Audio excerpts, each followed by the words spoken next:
මනෝ පුබ්බංගමා ධම්මා හැම එකකටම මූලික වෙන්නේ මොකක්ද? හිත.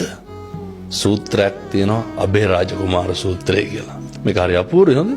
බුදුහාමුදුරුවෝ දානේ වළඳලා ඉවර වෙලා අබේරාජ දැන් ඔය වගේ ඉඳගෙන ඉන්න පොඩි එකා උකුලේ.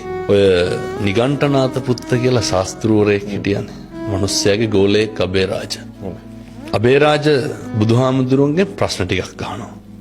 බුදුහාමුදුරුවෝ අර පටිපුච්ච ව්‍යාකරණ ක්‍රමයේ යටතේ අබේරාජගෙන් ආපහු අහනවා. අබේරාජ පොඩි එකා ඔය උකුලේ ඉන්නවනේ. පොඩි එකාගේ කටේ කැබිලිති කටුවක් තියෙනවා. අහනවා අබේරාජ ඕක හිර වෙලා තිබ්බොත් මොකද කරන්නේ කියලා. අබේරාජ කොහොමද උත්තර දෙන්නේ? බුදුහාමුදුරුවනේ ඇදලා ගන්නවා. බුදුහාමුදුරුවෝ මොකටද ඇදලා ගන්නෙ?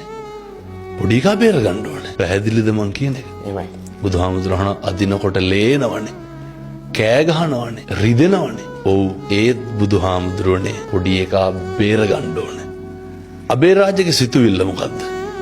කැබිලිති කඩුව ඇදලා ගන්න ඇයි? පොඩි එකා බේර ගන්න. දැන් පැහැදිලි ඇති මිනිස්සුන්ට මං කියන එක. වේදනයි පොඩ්ඩක් තුවාලයි පොඩ්ඩක්. සිතුවිල්ල මරන්න නෙමෙයි බේර ගන්න.